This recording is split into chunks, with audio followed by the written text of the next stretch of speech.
E aí, pessoal? Enfim, a Prime Video lançou o trailer definitivo da série Os Anéis de Poder. Nós já estávamos ansiosos com esse trailer porque o que nós tínhamos eram teasers, né? Pequenos vídeos com algumas coisas, mas ainda assim pequenos vídeos. Até o pessoal estava brincando que o que a Prime Video tinha lançado até o momento era teasers anunciando teasers. Mas dessa vez a gente tem um trailer decente com 2 minutos e pouco, que também é um período muito curtinho. Mas mesmo assim, esse teaser esse trailer, na verdade, já revelou bastante coisa, assim. Já revelou bastante coisa. E eu fiquei muito feliz com aquilo que eu estou vendo. Claro, o trailer é montado com recortes e a intenção dele dos trailers desse tipo de produção é justamente nos enganar, né? Claro, porque ele não vai entregar tudo, mas especialmente em relação à história, ele não vai entregar a história. Mas o que está nesse trailer já me deixou ainda mais empolgado com essa série. Claro, eu sou suspeito para falar porque eu sou extremamente fã do Tolkien, eu sou muito fã da Terra-média e eu tô adorando assim acompanhar é, é, essa produção. Então hoje a gente vai fazer uma análise desse trailer.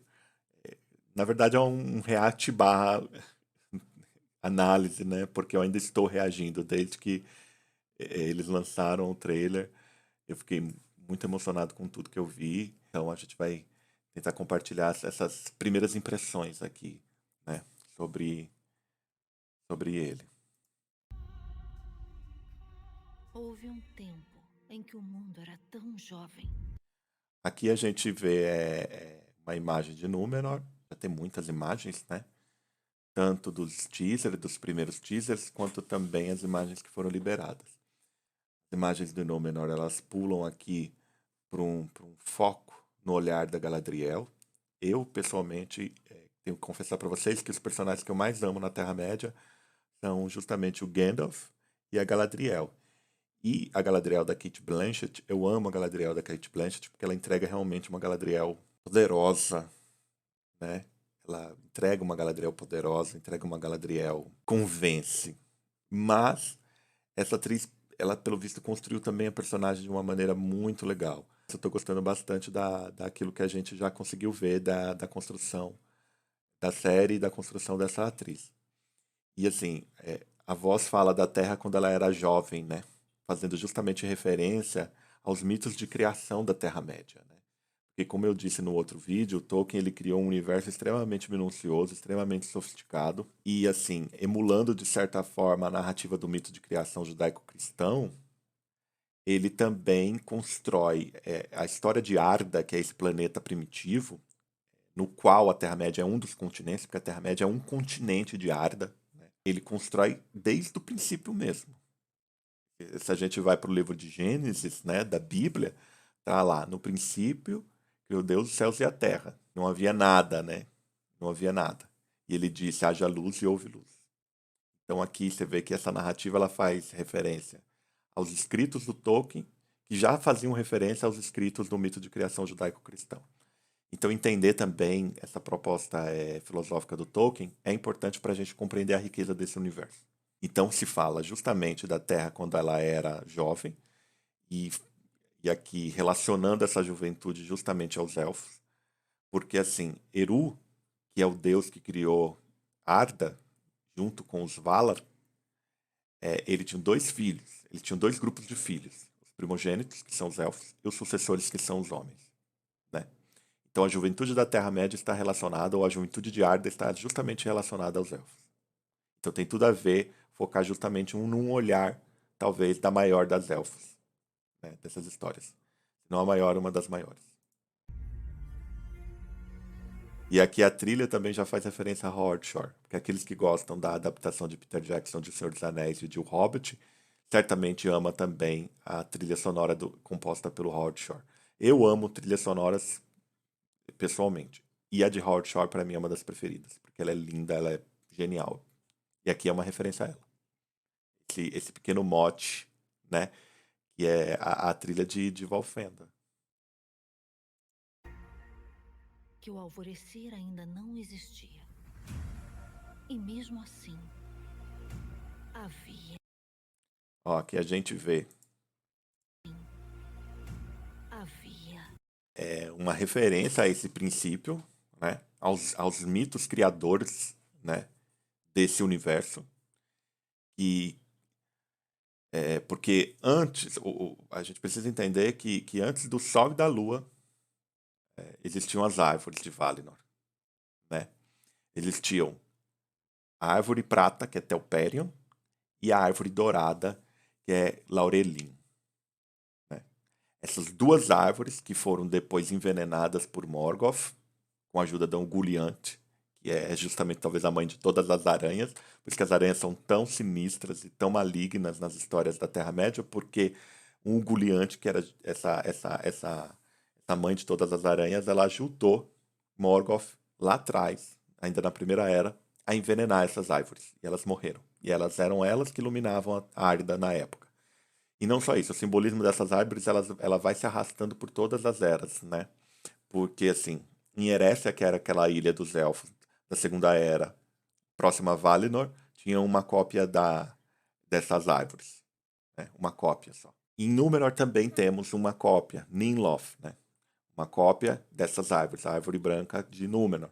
E quando a gente chega em Gondor, a gente também encontra lá uma árvore branca, justamente fazendo referência à árvore de Númenor, que fazia referência à árvore de Erécia e que também fazia referência às árvores de Valinor. Então aqui é Valinor, nós estamos vendo Valinor aqui, sabe? E certamente talvez eles vão trazer isso, talvez num flashback para explicar alguma coisa, ou nós vamos ver Valinor, que é incrível. É incrível a gente saber que Valinor vai aparecer na série. As árvores estão aqui, belíssimas, né? Ó, Telperion, Árvore Prata, Laurelin. Assim, Laurelin, que é a árvore dourada, para aqueles que gostam de jogos, pode pensar na Tervory, né? Tervory, né? De Elder Rings, que é referência direta também. Luz.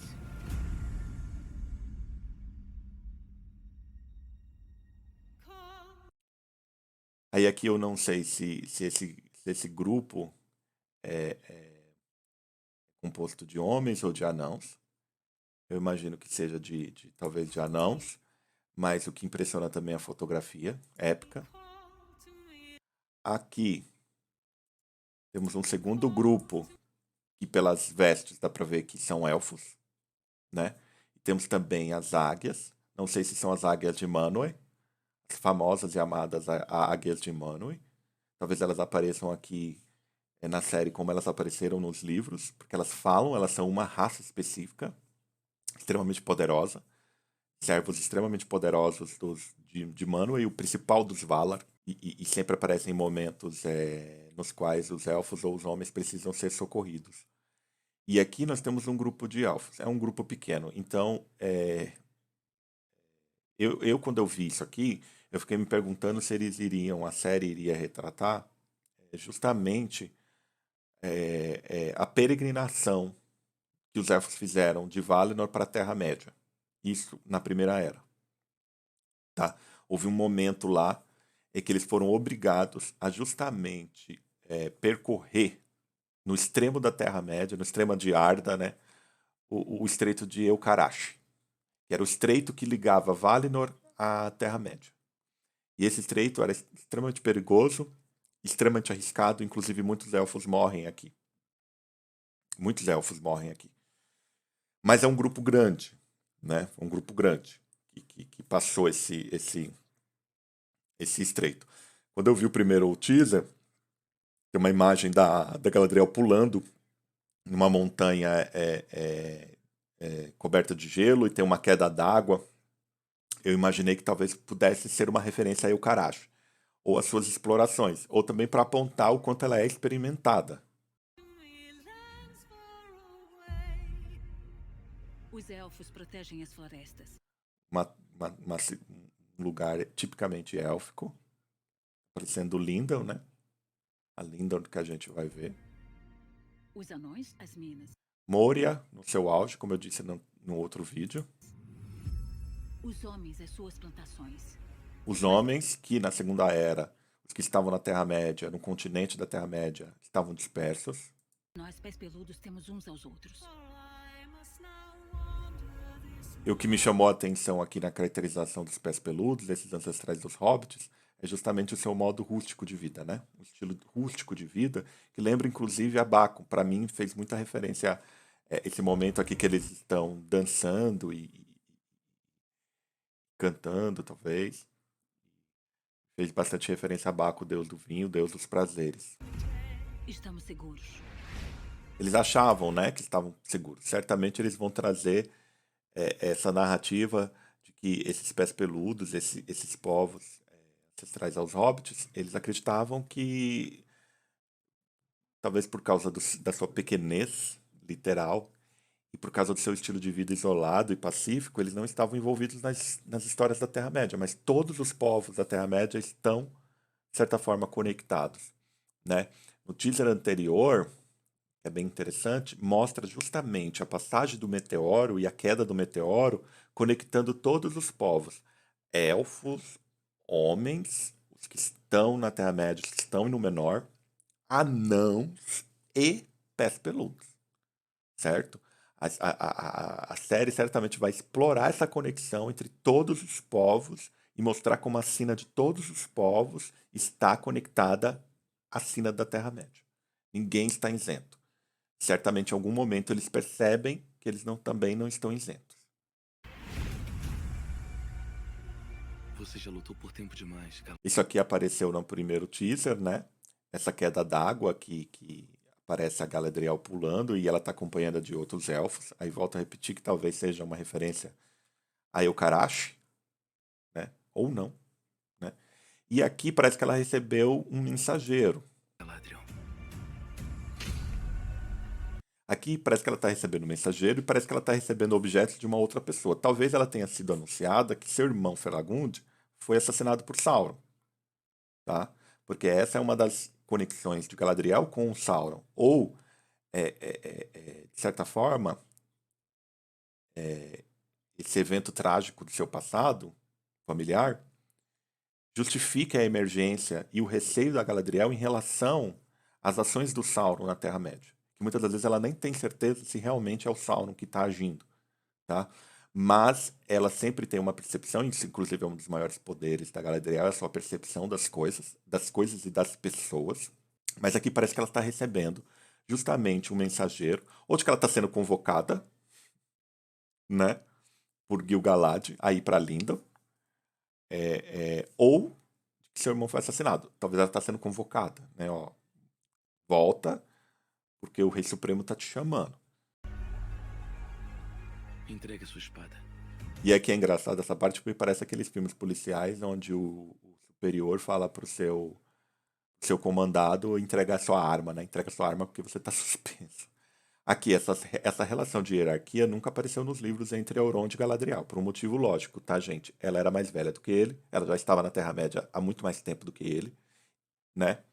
Então não existia essa relação. Talvez a série explore isso, explore Gil-galad e o comandante de seus exércitos, Elrond, seu protegido também, mais jovem, né? Menos sábio, porque acho que a gente vai encontrar um Elrond aqui menos sábio do que o Elrond da Terceira Era, aquele que a gente encontra lá na Batalha do Anel, né? Mas pelo visto ele vai crescendo e amadurecendo, e talvez a gente encontre justamente essa relação, que é uma relação estranha aos livros. Mas enfim, vamos ver o que a produção tem para nos entregar em relação a isso aqui. O inimigo ainda está solta. E a pergunta é onde? Aí aqui a gente vê várias imagens das explorações justamente da Galadriel, ou justamente a passagem por Elcarash, enfim. Vamos trabalhar aí com essas duas hipóteses, ou com ou outras. Né? Se vocês tiverem outras, deixem aí nos comentários. Outras teorias, outras hipóteses do que realmente está acontecendo. Aí mostra Galadriel justamente perguntando que o inimigo está à solta, não se sabe onde, nem quem é necessariamente esse inimigo. Aí tem uma imagem aqui aérea que, pelo visto, é de Númenor. Em algum momento, Sauron, nas histórias da Segunda Era, está em Númenor, seduzindo justamente o povo númenoriano, né? Agora acabou. Você não viu o que eu vi. Eu vi o bastante. Você não viu. E essa parte é muito interessante. Assim, como eu disse, trailer eles foram feitos para nos enganar. Então a gente não sabe se isso é uma sequência, aquela parte com fundo avermelhado da Galadriel, se ela tá vendo isso daqui que a gente tá vendo. Tá? Eu acho que não. Eu acho que aqui são momentos diferentes, mas que eles juntam para desviar o nosso olhar, né? Mas assim, quando anunciou a série, a gente ficou se perguntando, eu particularmente fiquei me perguntando como eles iriam retratar, se eles iriam retratar a violência, né? Porque junto à Anéis de Poder temos uma outra grande franquia, que é a franquia criada pelo Martin, né, de Game of Thrones, que eu também amo, porque aqui nós não estamos numa disputa de franquias, não. Tá? Eu sou do ponto de vista que quanto mais obras e histórias interessantes e fantásticas e épicas e míticas existirem, melhor para nós, especialmente se elas forem adaptadas. Então eu também amo o mundo criado por Marte. Não tanto quanto eu amo o da Terra-média, mas eu amo também. E a gente ficou se perguntando se não haveria uma influência, no sentido de que, ó, vão contar as histórias da Terra-média como se fossem histórias de Westeros, porque assim, o grau de violência gráfica, inclusive, é uma das características de Game of Thrones. Mas quando a gente vai para as obras do Tolkien, a gente percebe que também há muita violência ali, especialmente na Primeira Era. Não só na primeira, na segunda, na terceira, porque são histórias de guerras. Todas as histórias de guerras são histórias violentas. Não existe guerra sem violência. Não existe guerra sem morte, não existe guerra sem tragédia. Ou seja, onde tiver guerra, tem tragédia, tem morte, tem desastre. Nas histórias de Tolkien há inúmeras batalhas, certo?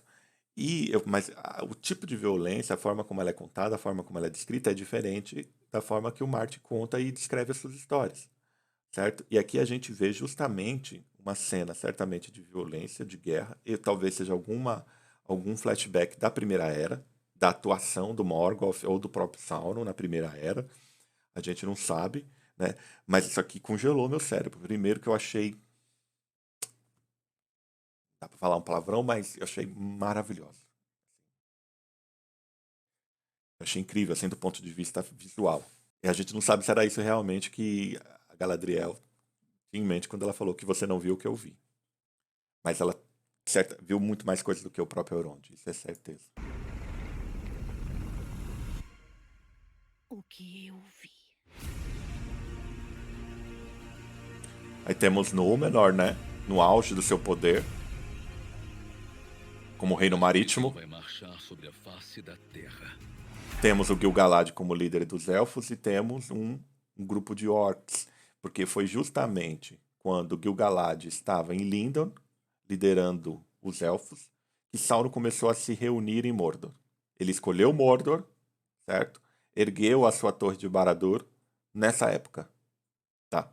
E a gente já viu por algumas outras imagens dos elfos, dos orcs, que eles estavam dispersos. Eles não eram, eles estavam dispersos ou reunidos em pequenos grupos. Eles ainda não eram esses grupos organizados, esses exércitos organizados que aparecem lá na Terceira Era. Eles são grupos muito mais dispersos porque Morgoth foi destruído e eles se dispersaram pela Terra-média. Mas Sauron começa a reunir esses exércitos novamente, a reunir esses grupos novamente, né, em Mordor. Por isso a fala do Gil-galad. Será o fim, não só para o nosso povo. Eu achei linda essa imagem desde que eu vi no último teaser desse barco e dos elfos, né? Certamente eles estão próximos da Valinor, né? Das costas de Valinor. Certamente, talvez indo para Erécia ou vindo de Erécia, enfim. Porque durante a Segunda Era, os elfos de Erécia ainda interagiam, inclusive, com os Númenóreanos. Tá? Existiam portos, tanto em Erécia quanto em Númenor, que conectavam tanto elfos quanto homens. Os homens estavam proibidos de ir para Valinor. Né? Eles estavam interditados, havia uma interdição que eles não poderiam ir para as terras imortais. Né? Mas havia essa troca entre os elfos que estavam em Valinor com os homens de Númenor. Aqui talvez mostre alguma dessas viagens, né? Ou da vivência da própria Galadriel em Valinor. E aqui vemos a rainha Miriel, tá? Porque não existe essa questão que está presente nas histórias do Martin, é que se uma mulher pode ou não assumir o trono. E tem uma frase interessante, inclusive, a gente vai ver isso na nova série House of the Dragon, né? Que vai lançar em agosto. Tem uma série, inclusive, tem uma sequência em um dos trailers que uma das personagens, certamente uma Targaryen, diz para outra que os homens preferem queimar todo o reino a vê-los governado por uma mulher. Então tem essa questão lá. Mas aqui não. Em Númenor, num passado, inclusive num passado distante, a Míriel, foi determinado que o filho primogênito, sendo homem ou mulher, assumiria o trono. Nesse caso aqui, ela é a rainha. O que acontece aqui? O que acontece é que Pharazôn se casa com ela para justamente tomar o trono e tomar as rédeas de Númenor. Porque eles tinham ideias diferentes sobre qual deveria ser o destino de Númenor. Mas para todos os povos.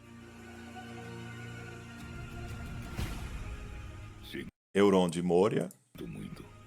Mas a hora dele chegou.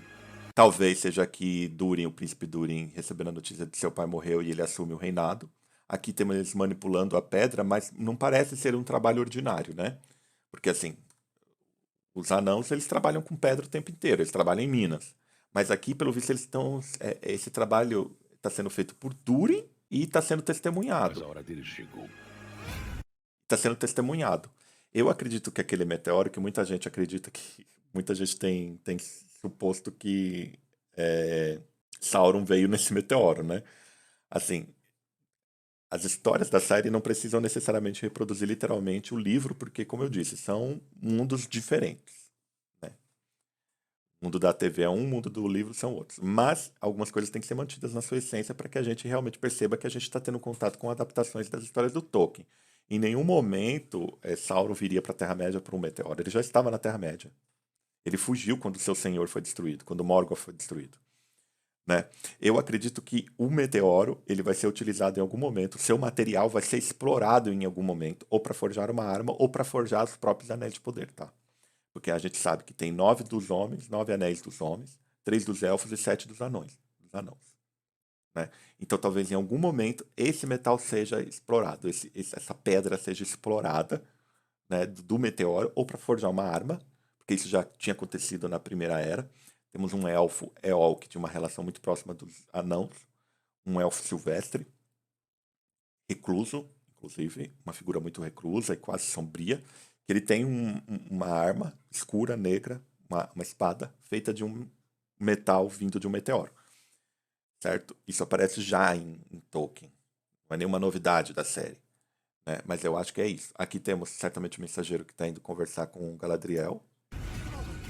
O passado está conosco. Temos os 2 personagens que foram criados para a série. Certamente um integrante do grupo dos fiéis em Númenor e Arondir. E, uma opinião pessoal, estávamos precisando de um perfil não branco realmente de elfos. Há bastante tempo. E eu estou amando esse ator como um elfo. E aqui vemos, ó. Lembra da florzinha? Aquela espécie de broche que é dado à Sociedade do Anel quando eles passam por Númenor. Aqui, ó. Temos um exército humano sob a liderança de Galadriel e do ator que vai fazer Elendil. O passado morreu. Ou seguimos em frente, ou morremos com ele. Aqui temos Elendil, certo? Isso é uma conversa para um outro vídeo, mas o que estava acontecendo em Númenor era basicamente uma divisão, né? Uma divisão entre aqueles que mantinham uma amizade de fraternidade com os elfos e mantinham também a sua devoção aos Valar, e um outro grupo muito maior, inclusive era o grupo do rei, que havia quebrado a sua relação com os elfos, certo? E que havia se ressentido com os Valar. Porque o que acontece? Os Númenóreanos, eles viviam muito mais, porque eles tinham sangue élfico, certo? O primeiro rei de Númenor foi Elros, irmão do Elrond. Os 2 meio-elfos, né? Os Perendil. E ele viveu 500 anos. No geral, os Númenóreanos viviam também muito mais. Mas eles não eram imortais. Em algum momento, especialmente no auge da sua glória, eles começaram a desejar a imortalidade e ficaram ressentidos. Passaram a invejar a imortalidade dos elfos e passaram a se ressentir com os Valar, porque, para eles, na cabeça deles, os culpados disso eram os Valar. Na verdade, o destino dos homens tinha sido dado por Eru, desde a sua criação. Né? Nem os Valar sabiam qual era o destino dos homens. né? Então, os conflitos ideológicos e, de certa forma, políticos começam a acontecer por causa disso. E isso é num crescente, tá? Essa divisão começa a acontecer aos poucos. Inclusive, os grupos que se mantêm fiéis aos Valar e mantêm a sua amizade com os elfos, eles permanecem servindo aos reis. Mas em algum momento eles passam também a ser perseguidos. Inclusive sob a influência de Sauron. Talvez a série vai trazer isso. Elend é um dos líderes. Inclusive ele é o pai de Isildur, ancestral do Aragorn. O grupo liderado dos fiéis por Elendil e por Isildur, que aparece jovem aqui no barco, é o grupo que sobrevive à queda de Númenor. Certo? Eles começam a perceber que o povo do rei está fazendo besteira, está se precipitando, vai ultrapassar limites que não deveriam ultrapassar, e eles acabam conseguindo, por pouco, escapar da queda de Númenor. Tá? E certamente a série vai trazer isso. E assim, a gente viu uma série de imagens aqui mostrando como os Númenóreanos eram povos do mar. Isso pode ser o início de uma nova. Isso aqui é importante, ó. Nós vemos aqui Isso pode ser o início. Durin apontando para um material que certamente ele. Eu acho que ele parece Mithril, né? Porque é os anãos que descobriram Mithril, que é esse material muito rígido e muito leve, muito forte, muito resistente, mas muito leve. Mas pode ser algum material que ele tirou do meteoro. Início de uma nova era. Um conselho de elfos. E uma imagem de um lobo e de Arondir lutando contra esse lobo. Os lobos são servos particulares de Sauron, certo? E também aqui, quando aparece Arondir escravizado, isso é canônico, tá? Nem todos os grupos que eram presos e torturados pelos Senhores do Escuro, Morgoth e Sauron, grupos élficos, eles eram transformados em orcs. A gente sabe que os orcs, na verdade, um dia foram elfos, que foram capturados, torturados e transformados em orcs. Essa é a origem dos orcs, certo? Mas nem todos os elfos tinham esse destino. Alguns eram escravizados, porque como eles eram habilidosos, essas habilidades eram exploradas. Tá? Mas eles eram quebrados mentalmente. A maior parte de elfos que foram, de alguma forma, aprisionados, capturados por Morgoth ou por Sauron, sofriam tantas torturas psicológicas que eles perdiam um pouco a razão. Tá? Nesse caso aqui, vemos Arondir escravizado justamente nessa época. Então não é nem uma questão de vamos colocar um elfo não branco numa situação de escravidão.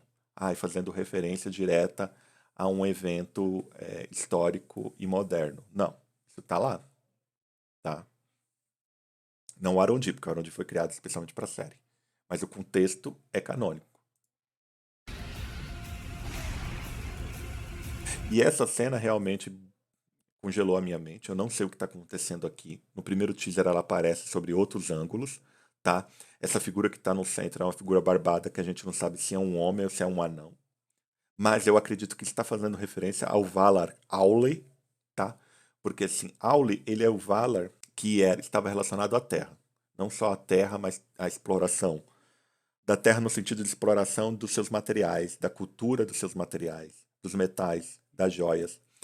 E antes de tudo, Sauron era um maia, ele era um serviçal de Aule. Então tudo que ele aprendeu sobre forja, ele aprendeu com Aule.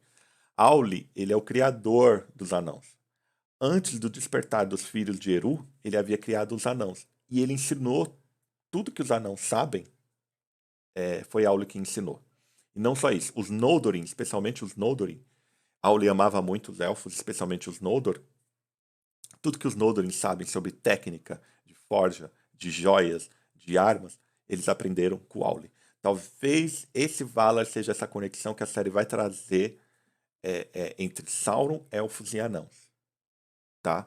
Esse contexto, vamos assim dizer, mitológico, né? Um mito dentro do mito, para explicar essa relação e para explicar a própria Forja dos Anéis. Eu acho que é isso. E temos aqui no final do trailer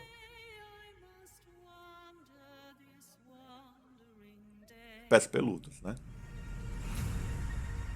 Estão caracterizados por esses povos nômades. Eu amei a caracterização, estou amando. Como eu disse no outro vídeo, eu não queria ver hobbits. Mas eles não são necessariamente hobbits, né? Eles são pés peludos. Mas assim, eles estão muito bem caracterizados. acho que histórias muito interessantes vão acontecer em relação a eles. O vídeo ficou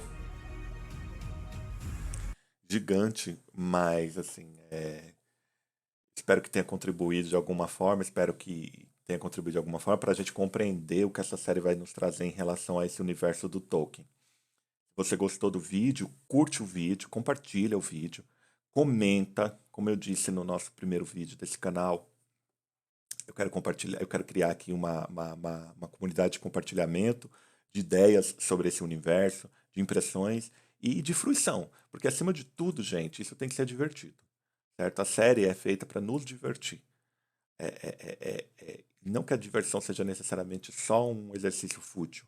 Certo? Através da diversão, a gente também alivia o espírito. Até o próximo vídeo.